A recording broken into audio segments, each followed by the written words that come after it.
সারি ও ইফতারে কোনো দোয়া আছে কিনা? সারি এবং ইফতারের দোয়া আছে, বিশেষ করে ইফতারের দোয়া আছে, সারির জন্য আলাদা কোনো দোয়া নেই। ইফতারের দোয়া হলো বিসমিল্লাহ বলে ইফতার শুরু করবেন, আর ইফতার করার পরে দোয়া করবেন যাহাবাজ জামা ওয়াবতাল্লাতিল উরুক ওয়া সাবাতাল আজরু ইনশাআল্লাহ। যাহাবাজ জামা ওয়াবতাল্লাতিল উরুক ওয়া সাবাতাল আজরু ইনশাআল্লাহ। আল্লাহুম্মা লাকা সুমতু আল রিজকিকা আফতারতু, এটাও হাদিসে আছে। কিন্তু এই জাহাবাজ জামা আবতাল্লাতুল উরুক ওয়া সাবাতাল আজরু ইনশাআল্লাহ যেটা বলেছি, এইটা বেশি অনেক হাদিসগুলোতে আছে এবং সনদের দিক থেকে অনেক বেশি স্ট্রং, অনেক বেশি প্রসিদ্ধ এবং অর্থটা বেশ চমৎকার। জাহাবাজ জামা মানে হলো আমার ক্লান্তি দূর হলো, ওয়াবতাল্লাতুল উরুক মানে শিরাগুলো সব আর্দ্র হলো, যে পানি পান করেছি, ইফতার করেছি, এবং ওয়া সাবাতাল আজরু ইনশাআল্লাহ, আল্লাহর কাছে বিনিময় দাঁড়িয়ে গেছে ইনশাআল্লাহ।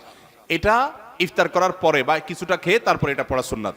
জাহাবাজ জামা আবতাল্লাতুল উরুক ওয়া সাবাতাল আজরু ইনশাআল্লাহ। আর ইফতারির একবারে শেষের দিকে আপনার এই ইফতারের শেষের দিকে বা ইফতার শেষ করে তারপর এটা পড়বা। সাহরির জন্য আলাদা কোনো দোয়া আছে বলে আমার জানা নাই, তবে ওইটা দোয়া কবুলের সময় সাধারণ যে কোনো দোয়া আল্লাহর কাছে করব। সাহরি খেতে খেতে ফজরের আজান দিয়ে দিলে করণীয় কি? সাহরি খেতে খেতে যদি ফজরের আজান দিয়ে দেয় এবং ওয়াক্ত হয়ে গেছে, ওয়াক্ত মতোই আজান দেওয়া হয়েছে, আজান দেওয়া হয়েছে তার মানে ওয়াক্ত হয়ে গেছে, তখন আপনি খাচ্ছেন, তাহলে সেই রোজা আপনাকে আবার রাখতে হবে, এই রোজা হয় নাই। কারণ সাহরি খেতে হবে ফজরের ওয়াক্ত হওয়ার আগে আগে। ফজরের ওয়াক্ত শুরু হয়ে গেছে, তখনও আপনি খাওয়াতেই আছেন এবং গিলেছেন, তাহলে আপনার রোজা হবে না। যদি এমন হয় যে ওয়াক্ত হচ্ছে তার আগ মুহূর্তে খেয়েছেন, এখন মুখে খাবার আছে, খান নাই, নিয়েছেন খাওয়ার জন্য, বাকি ওয়াক্ত হয়েছে বা আজান হয়েছে দেখে আপনি ফেলে দিয়েছেন, তাহলে রোজা হতে পারে। এখন দেখবেন যে ওয়াক্ত হওয়ার পরে কিছু খাইছেন কিনা, অল্প যদি খেয়ে থাকেন ওয়াক্ত হওয়ার পর, ধরুন আপনার 5:20 আজান হলো বা ওয়াক্ত হলো ফজরের, তো আপনি ঠিক 5:20 সময় অল্প একটু খেয়েছেন, এক ডুব পানি খেয়েছেন, বাস এই রোজাটা আপনার আবার রেখে দিতে হবে, কাজা করতে হবে। আমরা অনেকে যদি সাহরি খাইতে না পারি তাহলে আর ওই দিন রোজা রাখি না। অনেক লোক আছে বলে যে আজকে সাহরি খাইতে পারি না, এই জন্য রোজা রাখি না। তো সাহরি না খাইতে পারলে রোজা রাখবেন না কেন? সাহরি খাওয়াটা সুন্নত আর রোজা রাখাটা ফরজ। আপনার সুন্নত ছুটে গেছে, কোনো অসুবিধা নেই, সাহরি না খেলে রোজার কোনো অসুবিধা নাই। সাহরি খাওয়াটা উত্তম। নবী সাল্লাল্লাহু আলাইহি ওয়াসাল্লাম বলেছেন তাসাহহারু ফাইন্না ফিস সাহুরি বারাকা, তোমরা রাতের শেষ বেলার খানাটা, সাহরির খানাটা খাবা, এটাতে বরকত আছে, কল্যাণ আছে।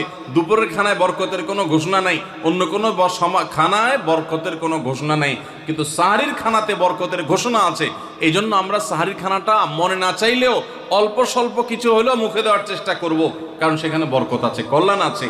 কিন্তু কোনো কারণে সাহরি মিস হয়ে গেছে, ঘুম থেকে উঠতে পারেন নাই, আজান হয়ে গেছে, তাহলে এই অজুহাতে রমজানের ফরজ রোজা না রাখার কোনো সুযোগ নাই। কষ্ট একটু বেশি হতে পারে ওই দিন, তাতে কিছুই হবে না, আমরা একেবারে মরে যাব না। ধৈর্য ধরা শিখতে হবে। ইমানদারকে আল্লাহ তাআলা সবর করা শেখাচ্ছেন রমজানের মাধ্যমে। এই জন্য ভাইরা, কোনোদিন সাহরি মিস হইলে ওই দিন রোজা মিস করা যাবে না। রাত 12টার পূর্বে সাহরি খেলে রোজা হবে কিনা? যদি কেউ রাত 12টার পূর্বে সাহরি খায় তাহলে রোজা হয়ে যাবে। এমনকি মধ্যরাতে কেউ, শুরুর রাতে কেউ খেয়ে শুয়ে গেছে, সাহরি আর খায় নাই, তারও রোজা হয়ে যাবে। কিন্তু সাহরি খাওয়াটা সুন্নাহ। নবী করিম সাল্লাল্লাহু আলাইহি ওয়াসাল্লাম বলেছেন তাসাহহারু ফাইন্না ফিস সাহুরি বারাকা, তোমরা সাহরি খাও, কারণ সাহরির খাবারের ভিতরে বরকত আছে। অনেক মুরব্বীরা আছেন দুপুর রাতে সাহরি খেয়ে ফেলে, গ্রামাঞ্চলে বিশেষ করে। এটা উচিত না।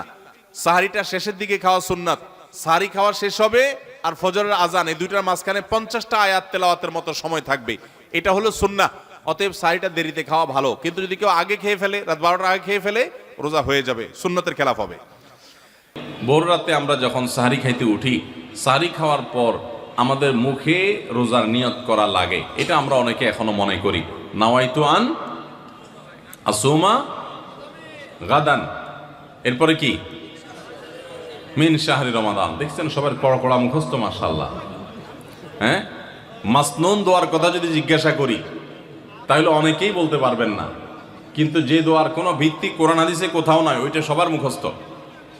নকলটা সবার মুখস্থ, আসলটার খবর নাই। রমজান মাসে বা রমজানের বাইরে কোনো সময় রোজার নিয়ত মুখে উচ্চারণ করা, এই যে নাওয়াইতু আন আসুমা গাদান মিন শাহরি রমাদান, আরো কি কি আছে, এরকম কোন দোয়া পড়ার কথা কোরআন কিংবা হাদিসে কোনো নির্দেশ আমাদেরকে দেওয়া হয় নাই। আপনি সাহরি খাইতে উঠছেন কি জন্য? রোজা রাখার জন্য। রমজান রোজা রাখার উদ্দেশ্যে সাহরি খাইতে উঠছেন, বাস এটাই নিয়ত। নিয়ত মানে মনের উদ্দেশ্য, নিয়ত মানে কি? মনের উদ্দেশ্য, অতএব সে উদ্দেশ্য আছে, তাতে নিয়ত হয়ে গেছে। মুখের নিয়ত করাটাকে যারা জরুরি বা আবশ্যক মনে করেন তারা অবশ্যই ভুলের মধ্যে আছেন, এবং এটাকে জরুরি আবশ্যক বানানোর কারণে বেদাত হতে পারে, বরং গুনাহ হতে পারে। রমাদান কেন্দ্রিক একটা ছোট ভুল বলা যেতে পারে যে এই মুখে নাওয়াইতু আন আসুমা দোয়া পড়াটাকে আমরা জরুরি মনে করি। অনেক ক্যালেন্ডার ইত্যাদি দেখবেন এরকম, রমজানের ক্যালেন্ডার, ইফতার সাহরির ক্যালেন্ডার, ওখানে দেখবেন এরকম দোয়া দেওয়া আছে। এই দোয়ার কোনো ভিত্তি কোরআন অথবা হাদিসে নাই। নকল জিনিস বোঝার একটা সহজ পদ্ধতি বলি, এই যে দোয়া আছে নাওয়াইতু আন আসুমা গাদান, এই দোয়ার শেষে হাদিসের কিতাবের নাম, বইয়ের নাম, হাদিস নম্বর, কোনো রেফারেন্স দেখবেন না। বুঝতে পেরেছেন? এটা হলো মেড ইন জিনজিরা জিনিস আইটেম যেরকম দেখেন না, ওই রকম। আমরা বেশিরভাগ মানুষ, শতকরা হয়তো 90%-এরও বেশি মানুষ, আমরা যারা রোজা রাখি, আমরা শুধুমাত্র পেটের রোজা করি। রোজাটা শুধু পেটের না ভাই, রোজাটা পুরো বডির, রোজাটা পুরো শরীরের, মাথা থেকে পা পর্যন্ত শরীরের প্রত্যেকটা অঙ্গের রোজা আছে। আমরা শুধু পান বা আহার থেকে, যৌনাচার থেকে বিরত থাকাটাকে রোজা মনে করি। আপনি চোখ দিয়ে মোবাইলে হারাম জিনিস দেখলেন, যেই মেয়েকে দেখা আপনার জন্য অ্যালাউড না, আপনি তার ছবি দেখলেন, ভিডিও দেখলেন, সেটা নাটকের নামে, সিনেমার নামে, কোনো ভিডিওতে, কোনো শর্ট ভিডিওতে, টিকটকে, কোনো জায়গায় আপনি দেখলেন, আপনি অনলাইনে অফলাইনে দেখলেন, তাহলে আপনার চোখের রোজা নষ্ট হলো। আপনার হাতের রোজা নষ্ট হবে যদি হাত দিয়ে কোনো গুনাহের কাজ করেন। পাও দিয়ে যদি কোনো অন্যায়ের পথে যান, পায়ের রোজা নষ্ট হবে। কান দিয়ে যদি আপনি মিউজিক শুনেন, আপনি গান শুনেন মিউজিক সহ, আপনি হারাম কিছু শুনেন, গীবত শিকায়াত শুনেন, তাহলে সেক্ষেত্রে কানের রোজা নষ্ট হবে। ঠিক একইভাবে আপনি মুখ দিয়ে খারাপ কোনো কথা বললেন, কটু কোনো কথা বললেন, গালিগালাজ করলেন, কারোর সাথে ঝগড়াঝাটি করলেন, তাহলে আপনার মুখের রোজা নষ্ট হবে। পুরো শরীরের প্রত্যেকটা অঙ্গ প্রত্যঙ্গের রোজা আছে। আমাদের রোজার দুইটা দিক, একটা হলো রোজার বডি, একটা হলো রোজার স্ট্রাকচার, আর একটা রোজার ফিনিশিং। স্ট্রাকচারটা দাঁড়াবে আপনি সবে সাদিক থেকে নিয়ে, সাহারি থেকে নিয়ে ইফতারি পর্যন্ত আপনি কিছু পান করলেন না, আহার করলেন না, এবং যৌনাচার থেকে বিরত থাকলেন, বৈধ সেটা থেকেও বিরত থাকলেন, তাহলে আপনার রোজার স্ট্রাকচারটা দাঁড়িয়ে গেল। কিন্তু এই রোজা বা সিয়ামের ফিনিশিংটা হবে তখন যখন আপনার মাথা থেকে পা পর্যন্ত শরীরের প্রত্যেকটা অঙ্গ প্রত্যঙ্গের রোজা রাখবেন। শরীরের প্রত্যেকটা অঙ্গ প্রত্যঙ্গকে যখন আপনি গুনাহ থেকে বাঁচাবেন, তখন আপনার রোজাটা পূর্ণতা পাবে। নবী করিম সাল্লাল্লাহু আলাইহি সাল্লাম বলেছেন, বুখারীর হাদিস, মাল্লাম ইয়াদা কাওলা যুরি ওয়াল আমাল বি ওয়াল জাহল ফালাইসা লিল্লাহি হাজা আন ইয়াদা তাআমাহু ওয়া শারাবা। যে ব্যক্তি রোজা রেখে মিথ্যা কথা বাদ দিল না, রোজা রাখছে আবার মিথ্যা কথা বলে, আবার যে ব্যক্তি মিথ্যা কাজ, প্রতারণা, 2 নম্বরে এই সমস্ত বাদ দিল না রোজা রেখে, যে ব্যক্তি মূর্খতা সুলভ কাজ করলো, এই ব্যক্তি রোজা রাখে উপবাস থাকায় আল্লাহর কোনো ঠেকা পড়ে নাই, অর্থাৎ তার নিজের কোনো লাভ হয় না, তাহলে এটা উপোস থাকা ছাড়া আর কি। ঠিক একইভাবে নবী করিম সাল্লাল্লাহু আলাইহি সাল্লাম বলেছেন, কোনো ব্যক্তি রোজাদার অবস্থায় কেউ যদি তার সাথে বিবাদে লিপ্ত হতে আসে, ঝগড়া করতে আসে, সে বলবে ইন্নী সায়েম, তোমার কথার বহুত জবাব দেওয়ার ছিল, কিন্তু আমি রোজাদার আছি, সো আমি তোমার সাথে কথা বাড়াতে চাই না। ভাইরা আমার, আমাদের রোজার সবচেয়ে বড় ভুল যদি আপনি আমাকে জিজ্ঞেস করেন, তো আমি বলবো সবচেয়ে বড় ভুল হলো যে আমরা রোজা রেখে নানান পাপাচারে লিপ্ত হই, নানান গুনাহে লিপ্ত হই। আমরা রোজা শুধু পেটের রাখি, আমরা আমাদের শরীরের অন্যান্য অঙ্গ প্রত্যঙ্গের রোজা রাখতে পারি না। রোজা মনেরও করতে হয়, মন দিয়ে কোনো খারাপ চিন্তা করব না, খারাপ জল্পনা কল্পনা করব না, অন্যায় কোনো কিছু করব না, মনের ভিতরে হিংসা রাখবো না, বিদ্বেষ রাখবো না, কারোর প্রতি শত্রুতা রাখবো না, এটা মনের রোজা। আর পুরো শরীর যখন রোজা রাখবে, তখন এই ব্যক্তি হবে এমন রোজাদার যেই রোজার স্ট্রাকচারও ঠিক আছে, ফিনিশিংও ঠিক আছে, পূর্ণাঙ্গ রোজা রেখে এই ব্যক্তি রাইয়ান নামক গেট দিয়ে প্রবেশের উপযোগী। এই ব্যক্তি স্বয়ং আল্লাহর কাছ থেকে কিয়ামতের ময়দানে সেই মহাপুরস্কারের উপযুক্ত।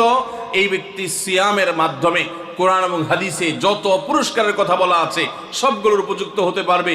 যে ব্যক্তির রোজা তাকে শুধু পেটের চাহিদা থেকে তাকে দূরে রাখে না, বরং শরীরের সমস্ত অঙ্গ প্রত্যঙ্গ দ্বারায় সমস্ত পাপাচার থেকে বিরত থাকার সংগ্রাম করে, নিয়ত করে, চেষ্টা করে এবং সেটা বাস্তবায়ন করে। আল্লাহ আমাদের সবাইকে তৌফিক দান করুন।